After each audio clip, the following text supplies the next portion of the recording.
ओम शांति।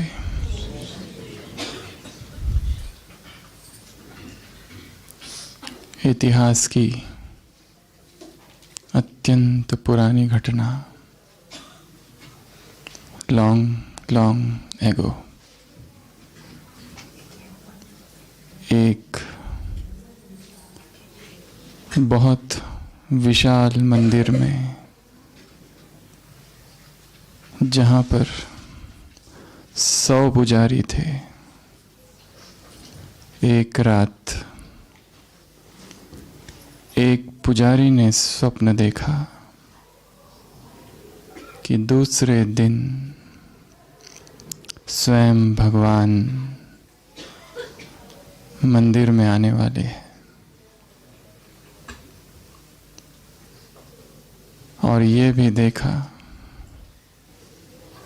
जब दूसरे दिन भगवान उस मंदिर में आएंगे, तब उनके हाथों में सुनहरे फूल होंगे और उन फूलों की वर्षा वो उस मंदिर के जो पुजारी थे उन पर करेंगे। शायद 11 ही तारीख रही होगी, शायद फरवरी का ही मास होगा।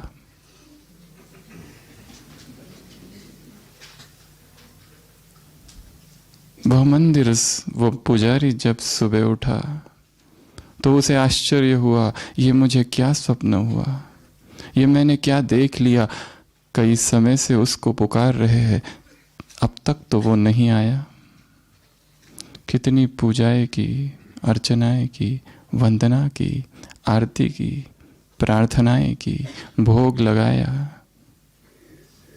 क्या कुछ नहीं किया मंदिर में, अब तक तो वो नहीं आया। सबसे ज्यादा अविश्वास भी शायद पुजारियों को ही है। उठते ही सुबह उसने बाकी जो पुजारी थे उनको बताया। सामने आ जाए।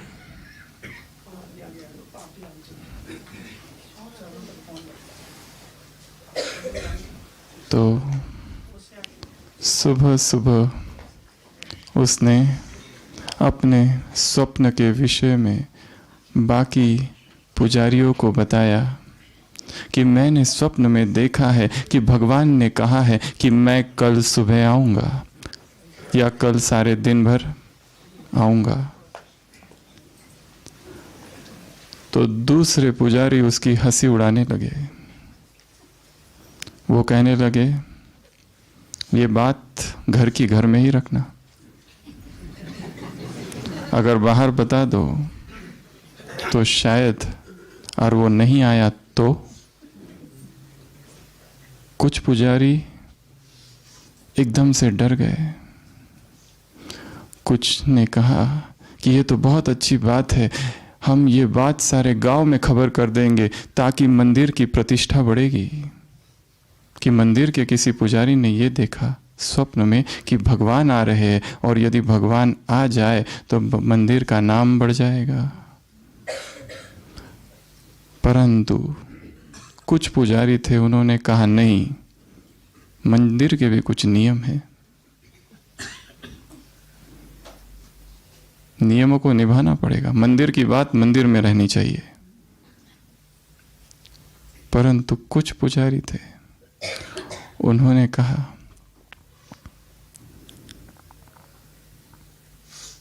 कि इस बात को हम सबको बता दें, क्योंकि यदि हमने नहीं बताया तो हो सकता है जब सबको पता चल जाएगा और भगवान वास्तव में आ जाएगा तो फिर क्या होगा। ये एक अवसर है कि जिससे मंदिर का नाम बहुत ज़्यादा हो जाएगा, और इसको हमें किसी भी हालत में खोना नहीं है। परंतु किसी किसी ने डराया भी, अगर नहीं आए और हमने बता दिया तो अपकीर्ति होगी। पर कुछ कुछ पुजारी थे, उन्होंने कहा स्वप्न जब देखा ही है तो क्यों ना हम तैयारी करते, ये हमारी ड्यूटी है, फर्ज तो निभाना चाहिए। तो हम तैयारी में रहेंगे पर किसी को बताएंगे नहीं। और अगर तैयारी कर भी ली तो हर्ज क्या है, अगर आ गया तो बहुत ही अच्छा है, नहीं आया तो भी ठीक। दूसरा दिन सुबह हुई, कोई कोई तो एकदम सुबह उठ गए, क्योंकि शाम को भगवान आने वाले थे। दिन भर में कभी भी आ सकते थे। किसी किसी ने मौन व्रत धारण कर लिया, किसी किसी ने बैच भी लगा लिया, साइलेंस। हमसे बात मत करना क्योंकि हमारा मौन है, और हम तैयारी कर रहे हैं क्योंकि भगवान कभी भी आ सकता है। कोई कोई समाधि में बैठ गए, कोई कोई मंदिर की सफाई में लग गए, कोई कोई भोग बनाने में लग गए, कोई कुछ कर रहा है, कोई कुछ कर रहा है,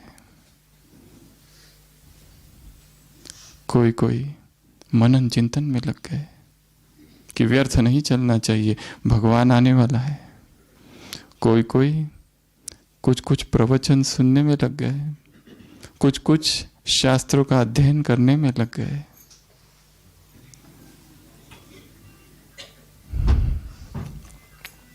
दोपहर हो गई, बीच बीच में जाकर देखने लगे कहीं भगवान आया तो नहीं, परंतु सड़क खाली था, भगवान नहीं आए।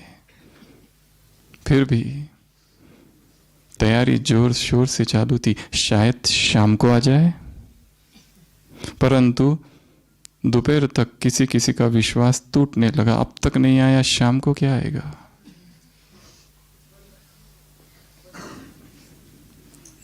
शाम हुई, सब आतुर हो गए कि भगवान आएंगे, परंतु रात होने लगी और भगवान नहीं आए। कोई कोई बहुत ज्यादा उदास हो गए, कोई कोई ताने देने लगे, कोई कोई कहने लगे हमने तो पहले ही कहा था नहीं आएंगे। किसी ने कहा कि फालतू में ही इतनी सफाई कर दी, किसी ने कहा फालतू में बाकी कितने काम थे और क्या प्रवचन सुनने में लग गए।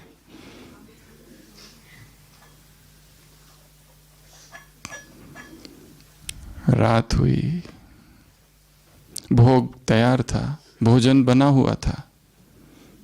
सोचा भगवान तो नहीं आए, अपने को ही अब भोग लगाते हैं।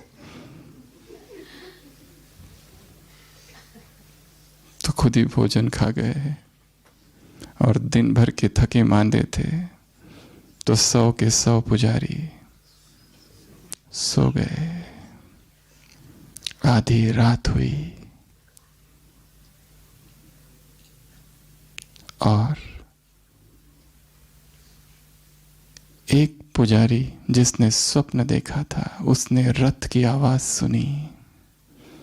एक रथ चला रहा है, रथ के पहियों की आवाज उसे सुनाई दी, और ये भी सुनाई दिया कि रथ से कोई उतरा है। तो उसने कहा कि देखो देखो वो आ गया जिसकी हम प्रतीक्षा कर रहे थे, शायद भगवान ही होगा। सारे पुजारियों ने चिल्लाकर कहा चुप, तुम्हारी बातों में हम आ गए। और सारा दिन इंतजार करते रहे। वो रथ के पहियों की आवाज नहीं, बादलों की गड़गड़ाहट है, और उसे चुप करा दिया, व्याख्या कर दी, और वो पुजारी सो गया। थोड़ी देर के बाद एक दूसरा पुजारी अचानक से उठा और उसने आवाज सुनी, सीढ़ियों पर पैरों के चलने की वो पदचाप उसने सुनी। उसने कहा कि देखो देखो भगवान आ गए हैं, मैं पहियों की आवाज, पैरों की आवाज सुन रहा हूं, और ये भी सुन रहा हूं कि दरवाजे पर खटखट हुई है। बाकी पुजारी फिर उठे और कहा कि चुप, सो जाओ। ये दरवाजे की खटखटाहट नहीं, ये बादलों की, ये हवाओं के थपेड़ों की आवाज है। और वो पुजारी सो गया। भोर हुई, सारे पुजारी उठे और जब दरवाजे की ओर गए, और ये क्या, सीढ़ियों के नीचे देखा रथ के पहियों के निशान है। शायद रात में कोई आया था और देखा कि सीढ़ियों पर भी पैरों के निशान है, और ऐसा लग रहा था कि रात में किसी ने दरवाजे पर दस्तक दी। और वो सारे पुजारी जोर जोर से रोने लगे, चिल्लाने लगे, पश्चाताप करने लगे। गांव वालों ने कहा, क्या हुआ? उन्होंने कहा, बात मत पूछो। जब वो आया था तब हम सो गए थे, और वो आ गया। रात थी,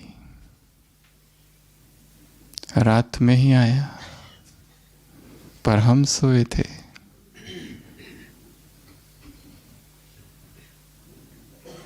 आज सुबह की अव्यक्त वाणी।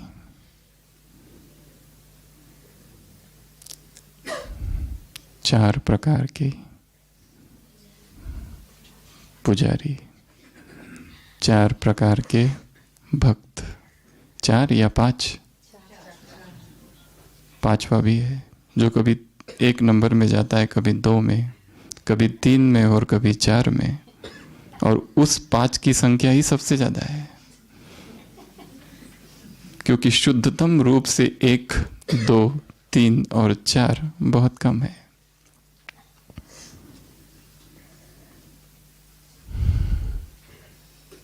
पहले भगत है डर वाले। पहले कौन से हैं? डर वाले। संसार में असंख्य ऐसे धर्म हैं जिसमें डर की शिक्षा है। बाइबल में, पुराना करार, ओल्ड टेस्टामेंट में भगवान कहता है, मूसा का भगवान, गॉड ऑफ मोसेस, मैं खतरनाक परमात्मा हूं। अगर मेरी आज्ञा नहीं मानोगे तो भस्म कर दूंगा, नरक में डाल दूंगा। मैं ईर्ष्यालु परमात्मा हूं। परंतु ईसा का परमात्मा, जीसस का परमात्मा प्रेम है। परंतु ऐसे कई सारे धर्म हैं जहां पर भगवान का डरावना रूप है। तो पहले जो भक्त है वो भी कैसे भक्ति करते हैं? डर डर के भक्ति करते हैं। लोग क्या कहेंगे? अगर सही में भगवान आ जाए और हमने कुछ किया नहीं और स्वप्न सही हो जाए तो लोग क्या कहेंगे? दूसरे भक्त हैं दिखावे वाले। उनका कहना है कि सबको बता दो भगवान आने वाले हैं, मंदिर का नाम बढ़ जाएगा, प्रतिष्ठा बढ़ जाएगी, लोगों को भी पता चल जाएगा कि हम भी बहुत श्रेष्ठ भगत है, साधारण भगत नहीं है। दिखावे वाले भगत। तीसरे भगत है नियम निभाने वाले भगत। नियम बने हुए हैं, वही निभाते आ रहे हैं, निभाते आ रहे हैं। महात्मा बुद्ध के जीवन में दिखाया, कई वर्षों तक कठोर साधना की, भोजन छोड़ दिया, सब कुछ छोड़ दिया, इतने दुर्बल हो गए थे। फिर किसी एक महिला ने उन्हें क्या कर दिया था? क्या पिलाया था? खीर पिलाई थी। फिर वहां से उनको थोड़ी सी चेतना आई और वहां से बोधि वृक्ष के पास गए और वहां पर संकल्प किया, जब तक सत्य को नहीं पालूंगा तब तक उठूंगा ही नहीं। और उसी रात परम जागरण, द ग्रेट एनलाइटनमेंट, संबोधि की प्राप्ति उन्हें हुई। घटना ऐसे घटी। पर आज भी कई सारे बौद्धों के आश्रम में ध्यान करने से पहले खीर पीना जरूरी है। उस खीर का बुद्ध की अवस्था से कोई संबंध नहीं है। पहले खीर फिर योग, ये नियम बन चुका है, नियम को निभाया जा रहा है। और ऐसे आश्रमों में एक बोधि वृक्ष तो जरूर है कि ध्यान करना है तो वृक्ष जरूरी है। उस ध्यान का और उनकी समाधि का उस वृक्ष से कोई संबंध नहीं था, परंतु नियम कुछ इस तरह बन गया है। तीसरे प्रकार के भगत नियम को निभाने वाले, और चौथे फर्ज निभाने वाले, ड्यूटी निभाने वाले। हमारी ड्यूटी है, भगवान आए ना आए, मंदिर को साफ करना चाहिए, मंदिर साफ होना ही चाहिए। चार प्रकार के भक्त संसार में हैं। जैसे ये चार प्रकार के भक्त हैं, वैसे ही इस ब्राह्मण परिवार में भी क्या है? चार प्रकार की पूजनीय आत्माएं हैं।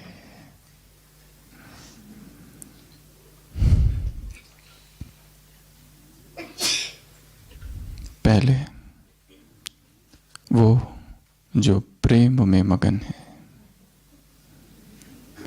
दूसरे वो विधि का पालन करते हैं परंतु कभी कभी, तीसरे डर वाले, चौथे दिखावा वाले, पर है सभी पूजनीय। इसमें भी तीन प्रकार बताए बाबा ने। एक है गायन योग्य, दूसरे है पूज्य और तीसरे है परम पूज्य। बाप परम है तो तुम्हें भी क्या बनाएगा? परम ही बनाएगा। गायन वाली आत्माएं कौन सी?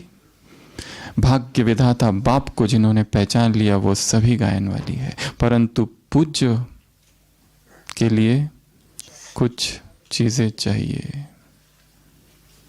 प्यूरिटी, क्लीनलीनेस, ऑनेस्टी और ट्रुथ, सच्चाई, सफाई, पवित्रता और स्वच्छता। जितनी जो अधिक पवित्र उतनी वो अधिक पूज्य, जितनी जिसमें अधिक सच्चाई उतनी ही अधिक पूज्य, जितनी जिसमें सफाई उतनी अधिक पूज्य, जितनी जिसमें ईमानदारी, सफाई, ऑनेस्टी, ट्रांसपेरेंसी, उतनी वो आत्मा पूज्य। एक है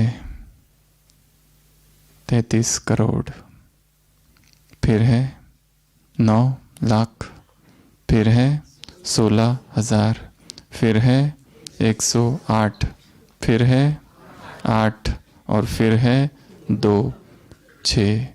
उसमें से गायन योग्य कौन सी है और पूज्य योग्य कौन सी है? बुलाया बताया है बाबा ने मुरली में 16,000, और उसके आगे जो है वो कौन है? 16,000 के आगे भी पूज्य होंगे पर थोड़ी बहुत पूजा होगी उनकी।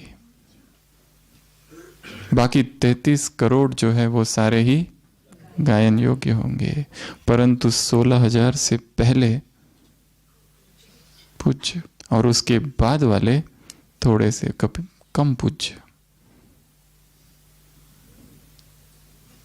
तो पूज्य बनने का आधार 4 चीजें। पूज्य बनने वाली आत्माएं 16,000 से पहले, और यहाँ जो पूज्य बनेंगे सतयुग त्रेता में उसी अनुसार उनकी प्रजा और रॉयल फैमिली होगी। यहाँ जो पूज्य बनेंगे उसी अनुसार भक्तों की द्वापर कलयुग में माला होगी।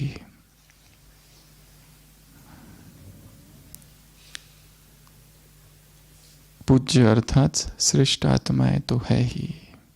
ये वो आत्माएं हैं जब भगवान आया तब जागी हुई थी, सोई हुई नहीं थी, उसका रथ आ चुका है, उन्हें पता था।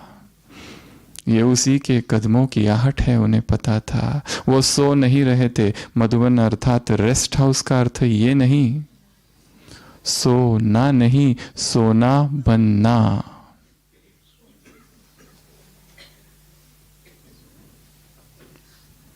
बाप आए हैं। कहां पर? आज बाबा कहां आए हैं? मुरली की शुरुआत 3 नाम दिए हैं मधुबन को। बाप आए हैं महान तीर्थ पर, बाप आए हैं पारसपुरी में, बाप आए हैं रेस्ट हाउस में। रेस्ट हाउस अर्थात वह स्थान जहां पर तन और मन दोनों को रेस्ट मिले, परंतु रेस्ट अर्थात सो नहीं जाना, रेस्ट अर्थात सोना बनना। पारसपुरी, उसकी 3 विशेषताएं कौन कौन सी? यहां पारस आत्माओं का संग है। वायुमंडल में पारस क्या? वायुमंडल में क्या और दिन रात बातें कौन सी है? वायुमंडल ही पारस बनने का है और बातें ही दिन रात पारस बनने की है। तो बाप पारसपुरी में आया है, बाप रेस्ट हाउस में आया है, बाप तीर्थ स्थान पर आया है। संसार के जो तीर्थ स्थान है वहां पर मेले लगते हैं। यहाँ पर सागर ब्रह्मपुत्रा नदी और ये सागर जमुना का ये कंठा, यहाँ पर क्या? यहाँ पर भी मेला लगा है। और तुम सब कौन हो? पूज्य आत्माएं। Time, place, person. टाइम कौन सा है? ये टाइम कौन सा है? रथ किस समय आया? जब पुजारी सोए हुए थे, जब अंधेरी रात थी।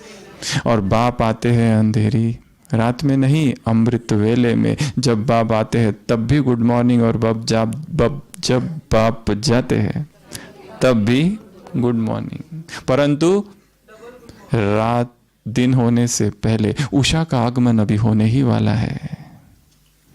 बाप आ चुके हैं। आते हैं तब भी गुड मॉर्निंग और जाते हैं तब भी गुड मॉर्निंग। यहां पर सब शुभ ही शुभ है। शुभ दिन, शुभ सवेरा और शुभ रात्रि। टाइम अमृत वेला, प्लेस पारसपुरी, रेस्ट हाउस महान तीर्थ, और पर्सन तुम सब महान आत्माएं। कौन सी आत्मा है? पूज्य आत्माएं, परम पूज्य आत्माएं, गायन योग्य आत्माएं है। सामने आ जाइए।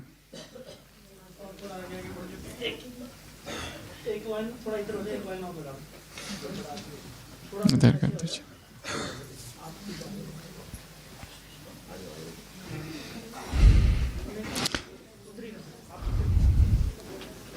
फिर से बाप आए हैं, फिर से संगम युग है, फिर से गुड मॉर्निंग, फिर से डबल गुड मॉर्निंग, फिर से पारसपुरी में आए हैं। इस फिर से शब्द में 5000 साल का इतिहास क्या समाया हुआ है। और इस फिर से की तुम्हें स्मृति कैसी है? स्पष्ट स्मृति, स्पष्ट ज्ञान और स्पष्ट अनुभव। क्या ये 3 चीजें हैं? बाबा ने पूछा है, क्या फिर से की स्पष्ट स्मृति, स्पष्ट नॉलेज और स्पष्ट अनुभव है? हम ही थे, हम ही है और हम ही बनेंगे। कौन? पूज्य आत्माएं। कौन? यही जिनकी मंदिरों में पूजा हो रही है, यही जो पूज्य है, यही जिनके चित्र है, चरित्र है और गीत है। तुम अपने ही चित्रों में अपने ही साक्षात्कार, अपने ही चरित्रों का साक्षात्कार कर रहे हो। प्रश्न पूछा है, अपने ही आंखों से अपनी ही महिमा सुन रहे हो। ये तुम्हारी ही महिमा है। तुम ही पूज्य हो। तुम ही में पवित्रता थी, तुम ही में स्वच्छता थी, सच्चाई थी और सफाई थी, और इसीलिए आत्माएं तुम्हारे चरणों में झुक रही है। जो भगत है वो तुम्हारे भगत है। तो 4 प्रकार की पूज्य आत्माएं। सबसे पहले पूज्य आत्माएं कौन? जो विधि से चलने वाली है। चारों ही सब्जेक्ट में ज्ञान, योग, धारणा, सेवा, विधि से चलने वाली सहज योगी है। प्रेम से, सहज स्नेह से दिव्य गुणों को धारण करने वाली आत्माएं हैं। योगी है, स्नेह संपन्न योगी है, सत्व योगी है, सहज योगी है, निरंतर योगी है। ये पहले नंबर की आत्माएं हैं। लव में लीन है, प्रेम में डूबी हुई है। उन्हें इस बात का इंतजार नहीं है कि भगवान आएगा, भगवान आ चुका है।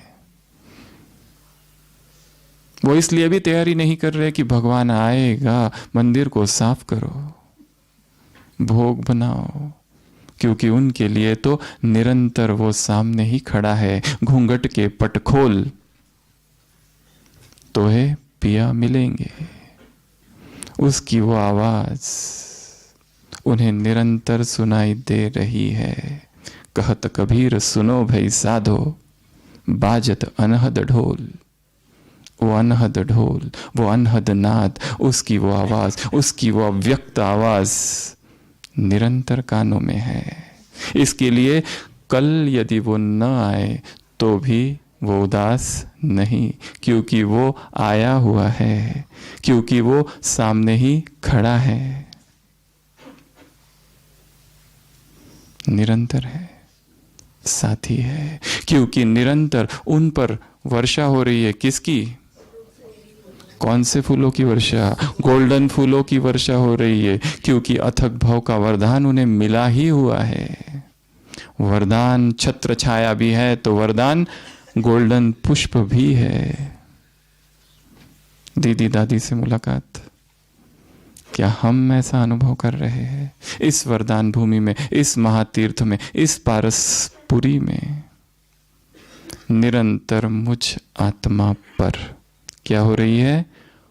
गोल्डन फूलों की वर्षा हो रही है। चलते फिरते यह अनुभव जैसे वरदानों की वर्षा हो रही है। और जो पूज्य आत्माएं होगी, जो परम पूज्य आत्मा होगी, पूज्य बनना तो कोई बड़ी बात नहीं। बड़ी बात कौन सी है? परम पूज्य आत्माएं जो होगी, बाप क्या करेंगे? उन पर स्नेह के पुष्पों की वर्षा करेंगे। संसार क्या करेगा? उन्हें श्रेष्ठ मानेगा और मन को उनसे, मन से पूजा करेगा। नगाड़े बजेंगे, भगत आत्माएं इष्ट समझकर दिल में समाएंगे। और ये परिवार भी क्या कहेगा? श्रेष्ठ मानेगा, पूज्य मानेगा। तो भगवान के भी प्यारे बनेंगे, परिवार के भी प्यारे बनेंगे, विश्व के भी प्यारे बनेंगे और भक्तों के भी। कौन? जो परम पूज्य आत्माएं हैं, जो नंबर 1 आत्माएं हैं। तो पहली कैटेगरी कौन सी है? पूज्य आत्मा। यदि फर्स्ट आना है तो चारों ही सब्जेक्ट में फर्स्ट और चारों ही बातों में फर्स्ट। कौन सी वो बातें थी? संपूर्ण पवित्रता, जरा भी अपवित्रता नहीं, जरा भी विकार का संकल्प नहीं, ऐसी निर्विकारी अवस्था, संपूर्ण ब्रह्मचर्य की अवस्था। दृष्टि वृत्ति इतनी शुद्ध हो। पिछले संडे की मुरली, भाई बहनों को देखे तो ये ना सोचे कि बहन है, ये ना सोचे कन्या है, ये ना सोचे माता है। क्या सोचे? शिव शक्ति है, जगत माता है, देवी है। और स्वयं को क्या समझे? महावीर विक्रम बजरंगी, अतुलित बलधामा।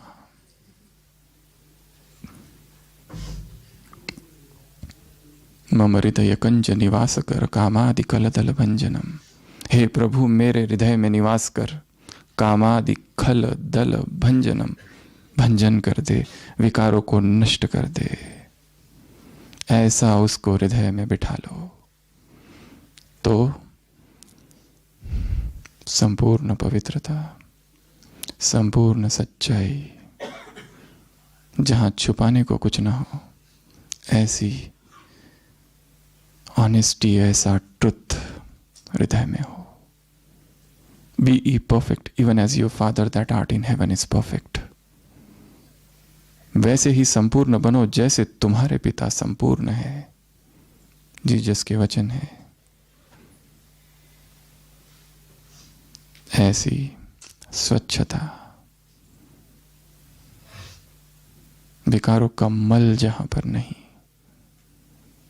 विकारों की दुर्गंध जहां नहीं, देह का आकर्षण जहां समाप्त हो चुका है, केवल और केवल आत्मिक सुख में आत्मा जीती है।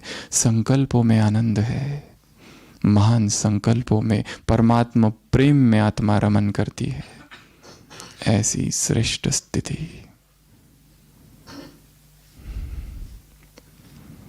तो पहले नंबर की पूज्य आत्माएं अर्थात विधि से सिद्धि वाली, अर्थात योगी, अर्थात लव में लीन, स्नेह संपन्न, निरंतर योगी, स्वतः योगी, सहज योगी। ये फर्स्ट नंबर की आत्माएं। फिर 2 नंबर की पूज्य आत्माएं अर्थात कभी कभी वाली, कभी मेहनत तो कभी मोहब्बत, कभी मुश्किल तो कभी सहज। विधि है परंतु संपूर्ण विधि नहीं है, इसलिए सिद्धि भी नहीं है।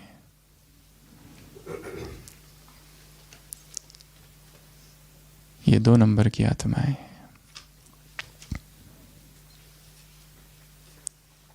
पवित्रता का फाउंडेशन थोड़ा थोड़ा हिलता है, बीच बीच में खंडन है, इसलिए 2 नंबर में है। हमेशा ही सहज योग की स्थिति नहीं है। हमेशा ही निरंतर परमात्मा प्रेम की सरिता हृदय में नहीं बह रही है। कहां कहां अवरोध है। इसलिए पूजा भी कभी कभी। ये 2 नंबर की आत्माएं। और 3 नंबर की आत्माएं दिखावा करने वाली, दिमाग तेज और दिल खाली, क्योंकि सारी प्लानिंग इसी की बनाई जा रही है।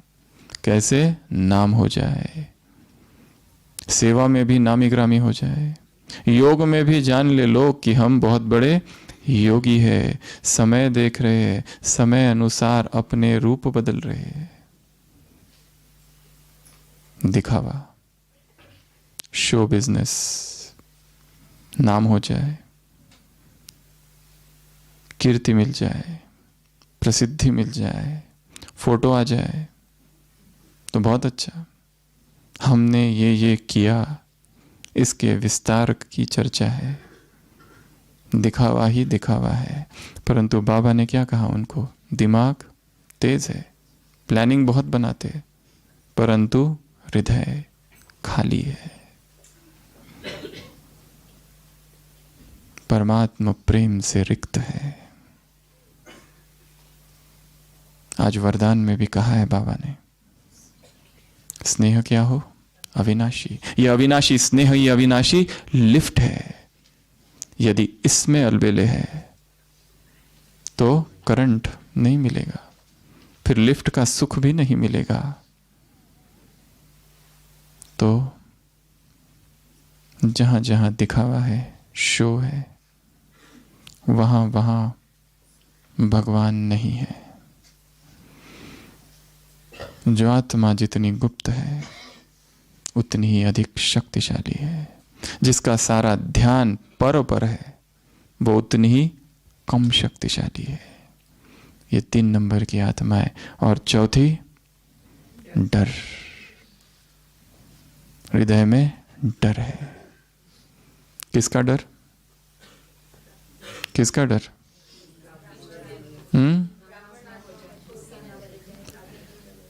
हम पीछे ना रह जाए। और कौन सा डर?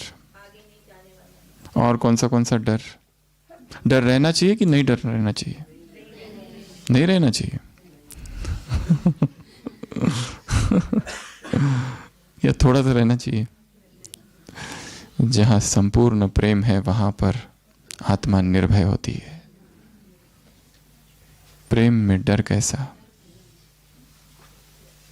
जहां संपूर्ण प्रेम है वहां पर संपूर्ण निर्भीक अवस्था होती है।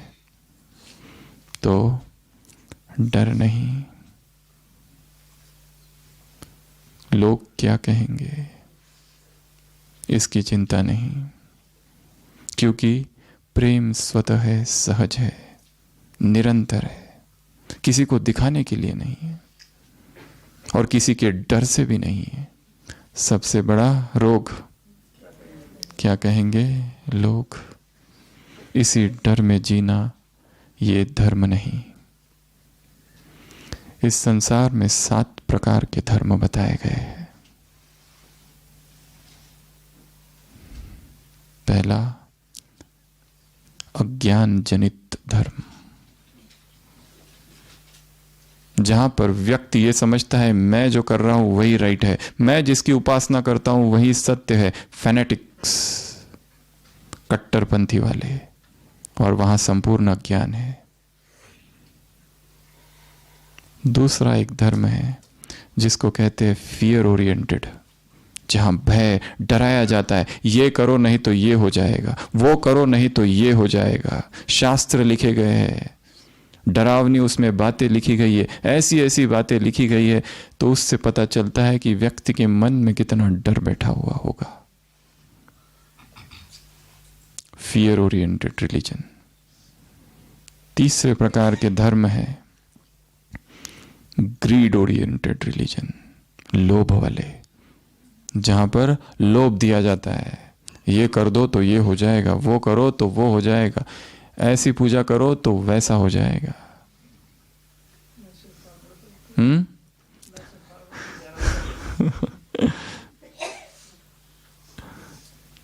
तो डर वाले धर्म, डर जिसका आधार है, ऐसे धर्म। फिर है लॉजिक ओरिएंटेड रिलीजन, जहां पर तर्क है, वितर्क है, और व्यक्ति धार्मिक होने चला परंतु तर्क वितर्क में खो गया, शास्त्रों की चर्चा में लग गया, ये सही या वो सही, ये करना चाहिए या वो करना चाहिए। केवल लॉजिक लॉजिक और लॉजिक है, लॉजिक के अतिरिक्त तो कुछ भी नहीं है। रीजनिंग। एक व्यक्ति है जो बहुत क्रोधी है, सोचता है अब सन्यासी बन जाऊं, सन्यासी बन जाता है, और सन्यासी के बनने के बाद अब उसका क्रोध ने दूसरा रूप धारण किया, अपने शास्त्र को उठाकर गांव गांव में घूमता है और शास्त्रार्थ करता है और लोगों को हराता है। पहले एक प्रकार का क्रोध था, पहले एक प्रकार की हिंसा थी, पहले एक प्रकार का द्वंद्व था, अब एक नया युद्ध चालू कर दिया है। शास्त्र को लेके जाओ और कहो कि मेरा ये शास्त्र सही है।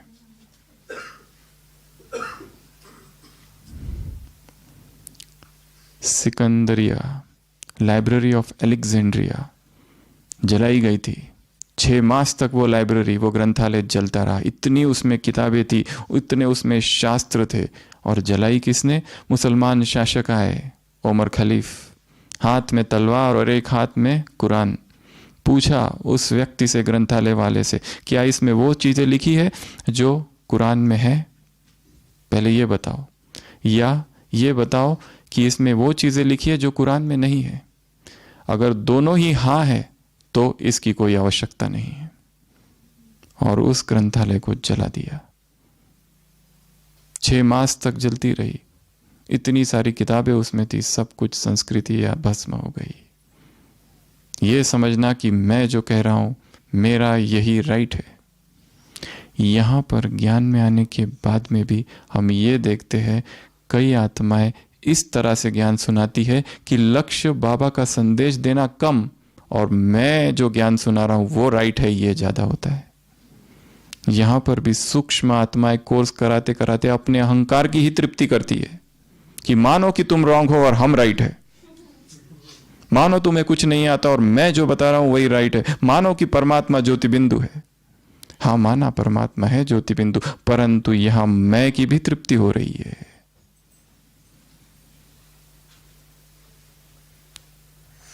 तो चौथे प्रकार का धर्म है तर्क पर आधारित धर्म। वास्तव में ये चारों ही धर्म धर्म नहीं, जो अगले 3 धर्म है वो वास्तव में धर्म है।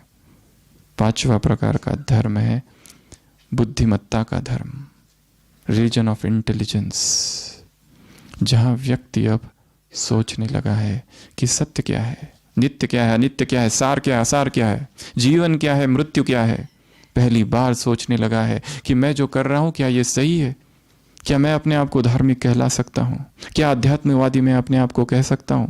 या मैं भी वही कर रहा हूं जो संसार कर रहा है? धर्म के नाम पर जितना आडंबर, जितने द्वंद्व हुए हैं संसार में, उतने आज तक कहीं नहीं हुए हैं। Religion has filled this world with blood bath. जितना धर्म ने इस संसार में युद्ध कराया है, जितने आस्तिकों ने युद्ध कराया, उतने नास्तिकों ने नहीं किए। आस्तिकों ने ज्यादा युद्ध किए। वो जो नास्तिक थे, संसार की परिभाषा आस्तिक और नास्तिक की। रिलीजन ऑफ इंटेलिजेंस अर्थात बुद्धिमत्ता का धर्म। 6वां रिलीजन ऑफ मेडिटेशन, ध्यान वाले धर्म। संसार में ऐसे बहुत सारे धर्म हैं जहां ध्यान की विधियां सिखाई जाती है, भिन्न भिन्न प्रकार के मेडिटेशन। और अंतिम और वो जो वास्तविक धर्म है वो है रिलीजन ऑफ एक्सटेसी, वह धर्म प्रेम का, जिसमें आत्मा डूब गई है ईश्वरीय प्रेम में। इसके लिए संसार भर के जितने भी मिस्टिक्स है, संसार भर के जितने रहस्यवादी है, वो जो अनपढ़ थे, वो जो गंवार थे, वो जो सच्चे भगत थे, उनके डीप इंटरनल अंतस के जो अनुभव है वो समान है। चाहे वो फ्रांसिस डी सेल्स हो, फ्रांसिस ऑफ एसिसी हो, सेंट जेवियर हो, सेंट जॉन हो, सेंट बर्नार्ड हो, चाहे वो मीरा हो, तुलसीदास हो, चाहे वो कबीर हो। आंतरिक जो अनुभव है इन आत्माओं के, भगवान को बिना जाने, दूर दूर अलग अलग देशों में रहते हुए एक दूसरों को जानते नहीं थे, परंतु जो चेतना के अनुभव थे, अशरीरीपन के, समाधि के, चाहे वो ज़हन के मास्टर हो, चाहे वो ईसाई फकीर हो, चाहे वो सूफी संत हो, चाहे वो बाउल फकीर हो, चाहे रोमन कैथोलिक सेंट्स हो, वो राबिया, वो मीरा, वो जॉन ऑफ आर्क, वो सेंट थेरेसा, सेंट एविला, आंतरिक अनुभव कहीं ना कहीं समान थे। क्यों? क्योंकि रिलीजन ऑफ एक्सटेसी था। क्यों? क्योंकि कट्टरवादिता नहीं थी। क्यों? क्योंकि प्रेम का धर्म था। क्यों? क्योंकि एक ही परमात्मा से प्रेम था। उसका परिचय न होते हुए भी आत्माओं ने इतना प्रेम किया, और शायद वो आत्माएं हम ही थी। द्वापर से अब तक जो बड़े बड़े भगत आए हैं वो कौन थे? शायद हम ही। क्योंकि जिन्होंने संगम पर भगवान से इतना प्यार पाया, उन्होंने ही सबसे अधिक याद भी तो किया। तो चौथे प्रकार के भगत कौन से बताए? दिखावे वाले। बाबा के बच्चे भगत नहीं, दिखावे वाले। यहां पर भी दिखावा ना हो, यहां पर भी प्रेम हो, डर ना हो। तो इस मुरली से सीखने की एक बात है कि जो भी हम पुरुषार्थ करें उसमें ये 4 बातें ना हो। भय, किसी के डर से नहीं।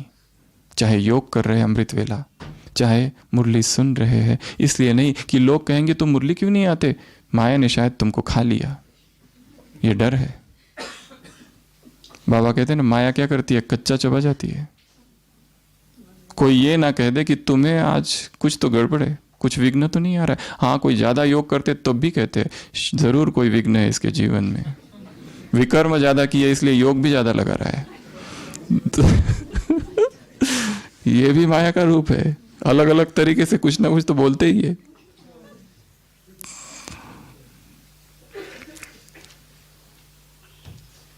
डर ना हो हमारे किसी भी कर्म में, दिखावा ना हो ज्ञान में, योग में, धारणा में, सेवा में।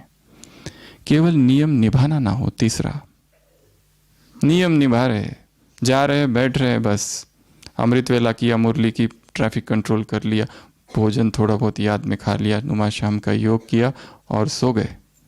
नियम निभाया, अनुभव कुछ नहीं। रिलीजन ऑफ एक्सटेसी नहीं हुआ ये, केवल नियम निभाना हुआ। और चौथा, केवल फर्ज निभाना नहीं, केवल ड्यूटी समझकर नहीं, परंतु क्या समझकर, ये परमात्मा का कार्य है, ये परमात्मा का घर है। यह भाव का परिवर्तन। डर, दिखावा, ड्यूटी और केवल निभाना, ये चार चीजें ना हो। क्या हो? प्रेम हो। विधि से सिद्धि होगी। और ये चारों ही जो सब्जेक्ट है उसमें क्या हो? विधि पूर्वक। ज्ञान भी विधि पूर्वक, योग भी विधि पूर्वक, धारणाएं भी विधि पूर्वक और सेवा भी विधि पूर्वक।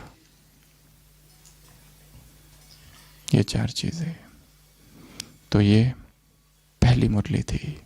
और इससे भी बहुत बहुत महत्वपूर्ण दूसरी मुरली है, जिससे हम कुछ होमवर्क निकालेंगे।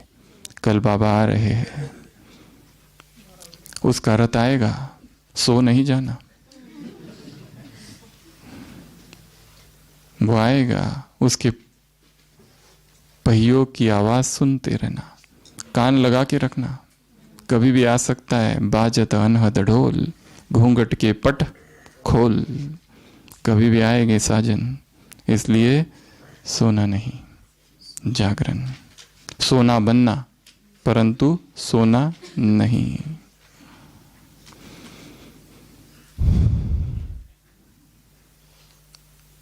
ज्वालामुखी योगी कैसे बने, इस मुरली में बाबा ने 10 विधियां बताई है ज्वालामुखी बनने की। और इससे पहले कि हम उन 10 विधियों की चर्चा करें, ज्वालामुखी बनने से क्या होगा, ज्वालामुखी योगी बनने से क्या होगा, उसके 10 फायदे गिनाए हैं। 10 benefits, advantages of becoming a volcanic yogi. सबसे पहला तो ये बात है कि माया चारों तरफ है। ये माया का साम्राज्य है। और बाबा कहते हैं माया क्या करती है? कच्चा चबा जाती है। इसके लिए बहुत अधिक सावधान रहने की आवश्यकता है। इससे पहले कि हम वो 10 बातें बताएं, एक छोटी सी घटना बताएंगे कि यूरोप के 2 शिकारी एक बार अफ्रीका के जंगल में गए शिकार खेलने के लिए, और अचानक वहां पर आदिवासियों ने उनको पकड़ लिया। तो वो इतना डर गए कि अब हमारा क्या होगा। तो उन आदिवासियों ने उनको अपने कबीले में लेके गए और तरह तरह से नाच गाने करने लगे। उनको एक बैलगाड़ी पर बिठाया और उनका जो गांव था बांध कर अलग अलग बैलगाड़ी में पूरे गांव में घुमाया, और बहुत खुश हो रहे थे वो सारे लोग। और फिर शाम के समय 2 खंबे पर उनको बांध के रखा और डांस करने लगे उनकी अपनी भाषा में। इनको उनकी भाषा नहीं समझती थी, उनको इनकी भाषा नहीं समझती थी, परंतु उनको आग दिखा रहे थे, मशाले जलाकर उन सबको बहुत बहुत डरा रहे थे और घूम रहे थे। और अचानक बीच में एक दूसरा आदिवासी आ जाए बीच में, और वो कहता है तुम्हारा नाम क्या है?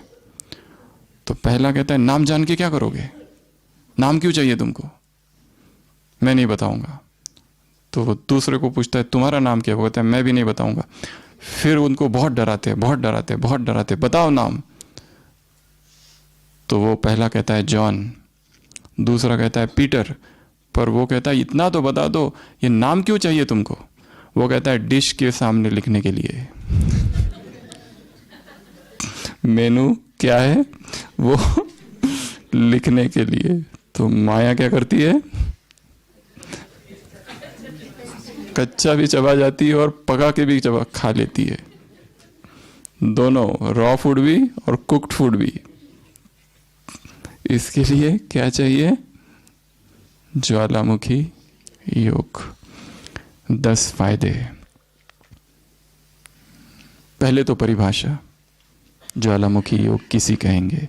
ज्वालामुखी योग अर्थात लाइट हाउस स्टेज, ज्वालामुखी योग अर्थात माइट हाउस स्टेज, ज्वालामुखी योग अर्थात बीज रूप स्थिति, ज्वालामुखी योग अर्थात दो उदाहरण दिए हैं। जैसे अग्नि में कोई चीज डाल दी जाती है तो नाम रूप सब कुछ बदल जाता है। ज्वालामुखी योग अर्थात इस योग की अग्नि में ऐसे जल जाओ कि सब कुछ बदल जाए, ब्राह्मण से फरिश्ता, फरिश्ता से देवता बन जाए। ऐसा जो योग है वो ज्वालामुखी योग है। ज्वालामुखी योग अर्थात जैसे मिट्टी को सांचे में डाला और उस सांचे को आग में तपाया, उस भट्टी से क्या बनता है? ईंट। ऐसी ईंट बन जाना, ऐसी रूहानी ईंट अर्थात ज्वालामुखी योग। ज्वालामुखी योग अर्थात मास्टर सर्वशक्तिवान स्थिति, lighthouse, might house, master सर्वशक्तिवान, बीज रूप, तपस्वी स्वरूप, ये परिभाषा दी है ज्वालामुखी योगी की। पहले परिभाषा, दूसरे फायदे, 10 फायदे। जैसे बाप पाप कटेश्वर और क्या है? पाप हरणी। तो ज्वालामुखी योग से बाप समान पाप कटेश्वर और पाप हरणी बन जाओगे। क्योंकि हम अपने ही पाप नष्ट करने वाले नहीं, दूसरों के भी पाप दग्ध करने वाले। अव्यक्त महावाक्य है बाबा के, एक समय आएगा जब तुम्हें दूसरों के भी विकर्म दग्ध करने पड़ेंगे। तो स्वयं कितने विकारों से, विकर्मों से परे होना चाहिए, ये पहला फायदा है। दूसरा, दर्शनीय मूर्त, दिव्य दर्शनीय मूर्त बनेंगे। किससे? ज्वालामुखी योग से। तीसरा, वायुमंडल शक्तिशाली बनेगा और उस वायुमंडल में निर्बल आत्माएं भी शक्तिशाली हो जाएंगी। यह सबसे बड़ी यज्ञ की सेवा है, वातावरण को शक्तिशाली बना देना। स्थूल सेवा सभी कर सकते हैं, एक माता को बुलाओ तो 100 माताएं आ जाएगी। बाबा को स्थूल सेवाधारियों से ज्यादा सूक्ष्म सेवाधारियों की आवश्यकता है, जो इस यज्ञ को निर्विघ्न बना दे, जो इस यज्ञ को इतना शक्तिशाली बना दे कि यहां से कोई भी आत्मा बाहर ना जाए, अगर जाए तो उसे करंट लग जाए और वापस। कहा है वरदान में कभी बाबा ने कि ऐसा वाइब्रेशंस, ऐसा करंट हो यज्ञ के इर्द गिर्द कि कोई भी यहां से बाहर ना जाने पाए। किला को मजबूत करो, तुम यज्ञ रक्षक हो। 1 सेकंड में बाबा ने कहा ज्वालामुखी स्टेज में स्थित हो जाओ। 1 सेकंड में बिंदु रूप स्थिति में स्थित हो जाओ। 1 सेकंड में जैसे अव्यक्त स्थिति में सारे कार्य कर सकते हो, वैसे ही शरीर को स्थिर कर दो और संकल्पों को स्टॉप कर दो और 1 सेकंड में बीज रूप, बिंदु रूप ज्वालामुखी अवस्था। चौथा फायदा, जैसे सूर्य अपनी किरणें चारों ओर फैलाता है, विनाशी प्राप्तियां कराता है, वैसे तुम भी मास्टर ज्ञान सूर्य हो। मास्टर सर्वशक्तिवान की स्टेज पर बैठकर किरणें फैलाओ। कौन सी किरणें? प्राप्तियों की। कौन सी किरणें? शक्तियों की। कौन सी किरणें? विशेषताओं की किरणें। और संसार की आत्माओं को अनुभव हो। ये होगा किससे? ज्वालामुखी योग से। चौथा। और पांचवा, आत्माएं तुम्हारा चक्र लगाएगी परवाने बनकर। क्या होगी? आत्माएं चक्र लगाएगी परवाने बनकर। अगला, विघ्न सारे समाप्त हो जाएंगे। अगला, विनाश का नगाड़ा बजेगा। अगला, जो तुम सोचोगे वह होगा। ज्वालामुखी योग से विहंगमार की सेवा होगी। अगला, विकर्म विनाश होंगे। जैसे डॉक्टर्स रेस से कीटाणु को भस्म करते हैं, वैसे तुम्हारी शक्तिशाली स्थिति से विकर्मों के जो कीटाणु है वो नष्ट होंगे। और लास्ट 10वां पॉइंट, खुशी होगी, शक्ति की अनुभूति होगी, हल्कापन होगा। ये सारे फायदे हैं ज्वालामुखी योग के। और जो मुख्य बात है, ज्वालामुखी योग की विधि अभी केवल नाम गिना रहे हैं, इसका विस्तार कल सुबह करेंगे क्लास में। बाबा ने 10 विधि बताई है ज्वालामुखी योग की। सबसे पहला, धुन लग जाए। कौन सी धुन? जब तक ये 10 बातें नहीं होगी तब तक ज्वालामुखी योग नहीं हो सकता। एक भी बात इसमें से कम ना हो। जब तक धुन नहीं लग जाती। कौन सी धुन? हमें जाना है, अर्थात एक वैराग की अवस्था जब तक नहीं आती तब तक ज्वालामुखी योग हो ही नहीं सकता। लोग कहते हैं योग नहीं लगता, योग नहीं लगता। वैराग कहाँ है? संसार से इतनी आसक्ति है, व्यक्तियों में, वस्तुओं में, पदार्थों में, वैभवों में, सांसारिक इच्छाएं, तृष्णाएं और वासनाओं में। बाबा ने कहा तुम्हें भी घर जाना है और सबको भी घर लेके जाना है। जिससे मोह रखा हुआ है ये क्यों भूल रहे हो, उसको भी तो जाना है।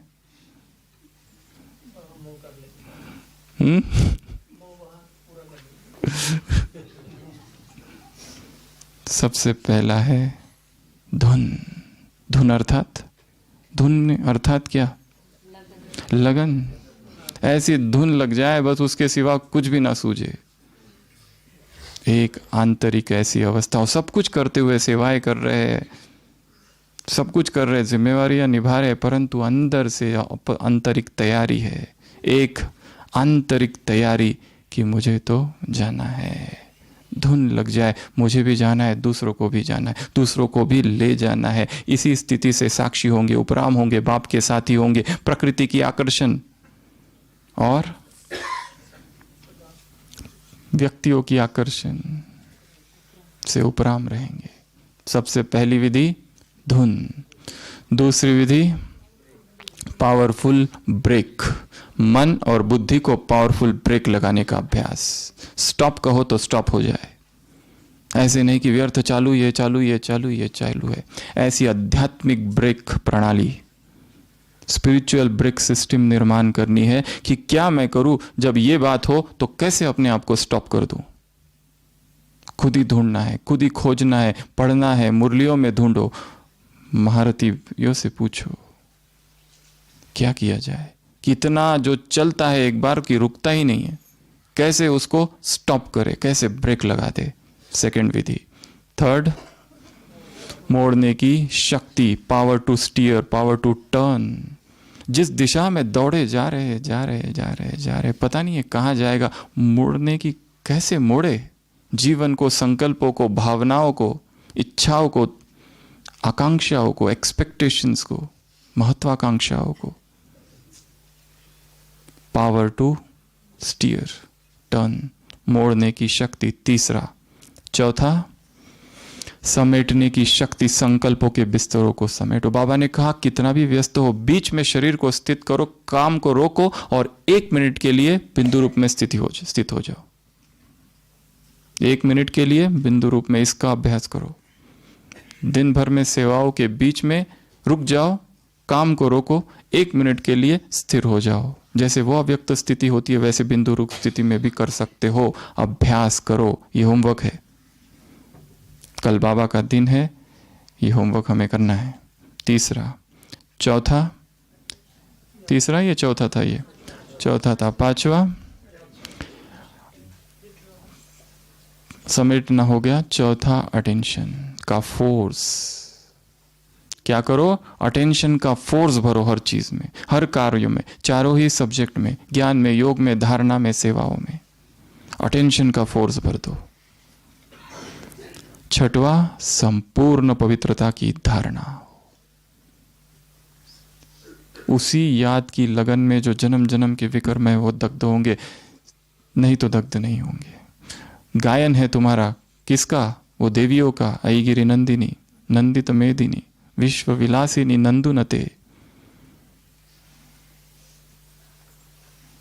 असुरों को भस्म किया, तुम वो देविया हो।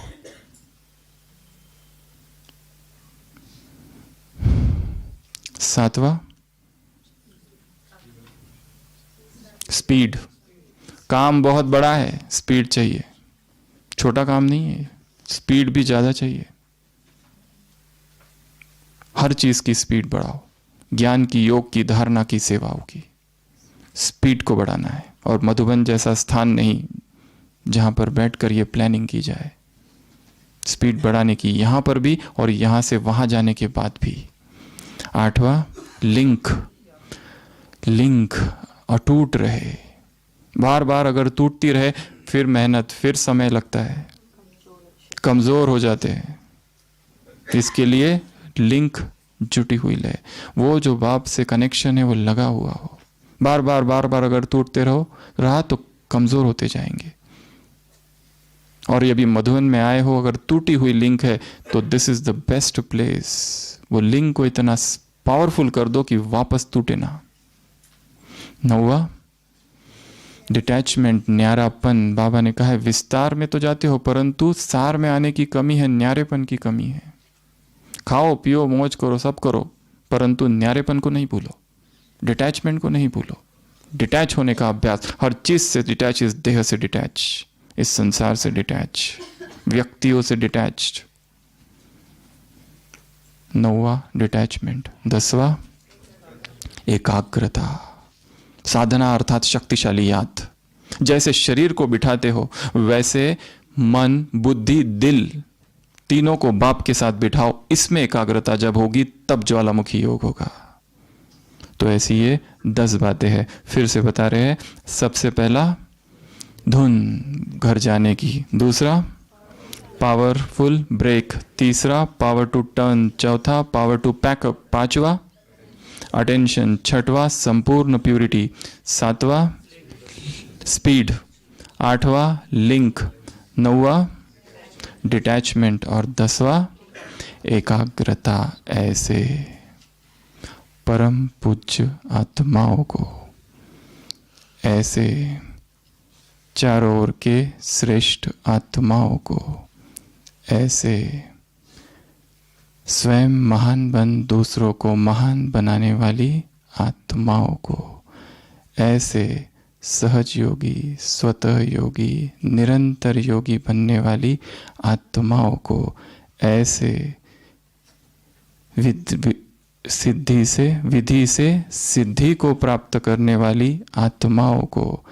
ऐसे अनुशासन रखने वाली आत्माओं को, ऐसे आकारी रूपधारी समीप आत्माओं को, ऐसे साकारी आकारी सम्मुख उपस्थित आत्माओं को बाप दादा